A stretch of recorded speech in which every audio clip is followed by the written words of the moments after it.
गांव के किनारे एक छोटा सा मिट्टी का घर था। घर बड़ा नहीं था लेकिन उसमें बहुत सारा प्यार था। उसी घर में रहते थे मधुर राम, उनकी पत्नी सरोज, बेटी राधा और छोटा बेटा चुन्नू। मधुर राम गरीब ज़रूर थे लेकिन पूरे गांव में उनकी बहुत इज्जत थी। लोग अक्सर कहा करते कि अगर गांव में किसी के पास पैसा नहीं है तो फिर भी उनकी मदद मधुर राम ज़रूर करेंगे। सरोज, आज रामू काका की फसल ख़राब हो गई। मैंने उन्हें थोड़ा सा राशन दे दिया। लेकिन हमारे घर में भी ज़्यादा राशन नहीं बचा है। मुझे पता है, लेकिन अगर हमारे पास 2 रोटियां हैं और सामने वाला भूखा है तो 1 रोटी उसे भी तो मिलनी चाहिए। राधा अपने पिता को बड़े गौर से देखती थी। उसे लगता था कि उसके बाबा किसी कहानी के नायक हैं। बाबा, आप सबकी मदद क्यों करते हैं? क्योंकि बेटी, अच्छे इंसान की पहचान उसके पैसों से नहीं, उसके दिल से होती है। तो क्या मैं भी बड़े होकर आपकी तरह बन सकती हूँ? नहीं। क्यों? क्योंकि मैं चाहता हूँ कि तू मुझसे भी बेहतर इंसान बने। राधा हंस पड़ती है। उसे नहीं पता था कि उसके पिता के ये शब्द एक दिन उसकी ज़िंदगी का सहारा बनेंगे। उसी गांव में एक और आदमी रहता था। उसका नाम था गोपाल सेठ। उसके पास पैसे थे, ज़मीन थी, कुछ दुकानें थी और लोगों पर असर भी था। लेकिन उसके पास वो चीज़ नहीं थी जो मधुर राम के पास थी, और वो था लोगों का प्यार और ईमानदारी। मुझे समझ में नहीं आता ये लोग मधुर राम की इतनी इज्जत क्यों करते हैं। क्योंकि वो सबकी मदद करता है सेठ जी। मदद करके कोई बड़ा नहीं बन जाता। बड़ा बनने के लिए ताकत चाहिए और ताकत मेरे पास है। गोपाल सेठ को ये बात बिल्कुल पसंद नहीं थी कि गांव वाले मधुर राम की बात ज़्यादा सुनते। धीरे धीरे समय बीतता गया। राधा हर शाम अपने पिता का इंतज़ार करती। जैसे ही मधुर राम घर आते, राधा दौड़कर उनसे लिपट जाती। पापा, आज स्कूल में मैंने पूरी कविता सुनाई। अच्छा, फिर तो मेरी बेटी बहुत आगे जाएगी। और जब मैं बड़ी हो जाऊंगी ना तो आपको बिल्कुल काम नहीं करने दूंगी। अरे वाह, अभी से मेरे बुढ़ापे की चिंता शुरू हो गई। हाँ, क्योंकि आप दुनिया के सबसे अच्छे बाबा हो। एक रात आसमान पर काले बादल छा गए। तेज हवा चल रही थी। गांव की गलियां खाली हो चुकी थी। मधुर राम दुकान बंद करके घर लौट रहे थे। उन्हें नहीं पता था कि कोई उनकी राह देख रहा है। आज राधा के लिए मिठाई ले जानी है। काम में इतना उलझ गया कि भूल ही गया। कल ज़रूर ले जाऊंगा। मधुर राम को नहीं पता था कि वो कल कभी नहीं आएगा। कुछ देर बाद गांव के बाहर एक भयानक आवाज़ सुनाई दी। फिर लोगों की चीखें, फिर भागते कदम और फिर एक खबर जिसने पूरे गांव को हिला दिया। अरे जल्दी आओ, मधुर राम का एक्सीडेंट हो गया है। सरोज के हाथ से पानी का लोटा गिर गया। राधा का दिल जोर जोर से धड़कने लगा। माँ, जल्दी चलो।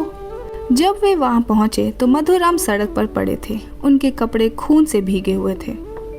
बाबा, आंखें खोलिए बाबा। राधा, राधा। हाँ बाबा, मैं यही हूँ। डरना मत मेरी बच्ची। आप चिंता मत कीजिए बाबा, आप जल्दी ठीक हो जाएंगे। अगर मैं ना रहूं तो माँ और चुन्नू का ध्यान रखना। नहीं पापा, ऐसी बातें मत कीजिए। राधा, तू बहुत बहादुर बेटी है।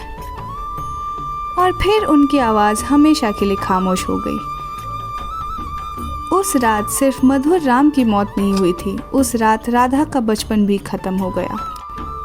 अगली सुबह जब सूरज निकला तो दुनिया वही थी, लोग वही थे, गांव वही था, लेकिन राधा अब पहले जैसी नहीं रही। घर में अब सन्नाटा रहता था। सरोज अक्सर रोते रहती। चुन्नू बार बार पूछता था कि पापा कब वापस आएंगे, और राधा हमेशा चुप रहने लगी। दीदी, बाबा कब आएंगे? बाबा अब कभी नहीं आएंगे चुन्नू। क्यों? क्योंकि बाबा भगवान के पास जा चुके हैं। उस दिन चुन्नू बहुत रोया, लेकिन उससे ज़्यादा रोई राधा। बस फ़र्क इतना था कि चुन्नू के आंसू दिखाई दे रहे थे और राधा के नहीं। दिन बीतते गए, घर की हालत ख़राब होती गई, जिम्मेदारियां बढ़ती गई। राधा अभी सिर्फ 12 साल की बच्ची थी। उसकी उम्र गुड़ियों से खेलने की थी, स्कूल में दोस्तों के साथ हंसने की थी और शाम को माँ के गोद में सिर रखकर कहानियाँ सुनने की थी। लेकिन किस्मत ने उसे कुछ और ही करवाना था। पिता के जाने के बाद घर की जिम्मेदारियाँ उसके छोटे से कंधों पर आ गई थी। उसके हाथ अभी भी बच्चों जैसे थे, लेकिन उन्हीं हाथों से पानी भरती, घर साफ करती, माँ की सेवा करती और छोटे भाई चुन्नू का भी ख्याल रखती। एक शाम राधा घर के बाहर टूटी हुई चारपाई पर बैठी थी। उसके हाथ में स्कूल की पुरानी कॉपी थी। वो कॉपी को देख रही थी, लेकिन पढ़ नहीं रही थी। दीदी, तुम स्कूल क्यों नहीं जाती अब? क्योंकि अभी घर ज़्यादा ज़रूरी है चुन्नू। लेकिन तुम्हें तो पढ़ना अच्छा लगता था ना दीदी? हाँ, मुझे अच्छा लगता था, पर अब मैं क्या कर सकती हूँ। फिर छोड़ क्यों दिया? कभी कभी ज़िंदगी हमें वो नहीं करने देती जो हमें पसंद होता है। राधा ने ये बात मुस्कुरा कर कही, लेकिन उसके दिल में बहुत दर्द था। उसे अपना स्कूल बहुत याद आ रहा था, अपनी सहेलियाँ याद आ रही थी। उस रात घर में खाने के लिए सिर्फ थोड़ा चावल बचा था। राधा, तू और चुन्नू खा लो। और आप माँ? मुझे भूख नहीं है। माँ, आप रोज़ यही कहती हो। राधा समझ गई थी कि माँ झूठ बोल रही है। उन्हें भूख लगी थी, लेकिन एक माँ अपने बच्चों से पहले कैसे खाना खा ले। माँ, मैं भी एक दिन कमाऊंगी, हमारे घर में कभी खाने की कमी नहीं होगी। भगवान करे तेरी बातें सच हो जाए बेटी। अगले दिन राधा गांव के बाजार गई। वहां उसने देखा कि कुछ बच्चे एक ठेले के आसपास खड़े होकर कुछ खा रहे थे। सबके चेहरे पर खुशी थी। ये क्या खा रहे हैं? मोमोज है दीदी, मोमोज। वाह, इतना स्वादिष्ट होता है क्या? हाँ, बहुत स्वादिष्ट। राधा ने पहली बार कुरकुरे मोमोज देखे और खाए। उसे स्वाद अच्छा लगा, लेकिन उससे भी ज़्यादा उसके मन में एक सवाल आया। अगर इसे इतना पसंद किया जाता है तो क्या मैं भी बना सकती हूँ? उस रात वो 12 साल की बच्ची देर तक सो नहीं पाई। उसके मन में बार बार वही विचार आ रहा था। अगर मैं ये कुरकुरे मोमोज बनानी सीख जाऊँ तो शायद घर में मदद कर सकूँ। शायद माँ को इतना काम नहीं करना पड़े। शायद चुन्नू की पढ़ाई भी चलती रहे। उसकी आंखों में डर भी था, क्योंकि अभी वो बच्ची थी। उसे व्यापार करना नहीं आता था। उसे लोगों से पैसे लेना नहीं आता था। दीदी, अभी तक आप सोई नहीं? नहीं। क्या सोच रही हो दीदी? एक सपना आ रहा है चुन्नू। कैसा सपना? ऐसा सपना जिससे हमारे घर में कोई भूखा नहीं सोएगा। चुन्नू तो सो गया, लेकिन राधा देर तक आसमान के तारों की तरफ देखती रही।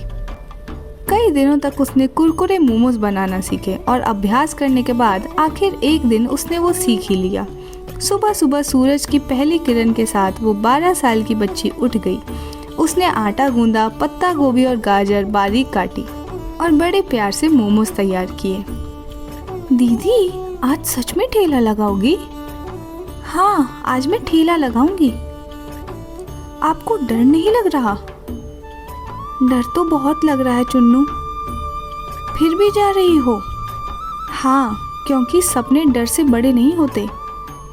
राधा ने अपने छोटे से पुराने ठेले को साफ किया। एक तरफ लाल तीखी चटनी रखी, दूसरी तरफ हरी चटनी, बीच में गर्मा गर्म कुरकुरे मोमो से भरी कढ़ाई और एक टोकरी।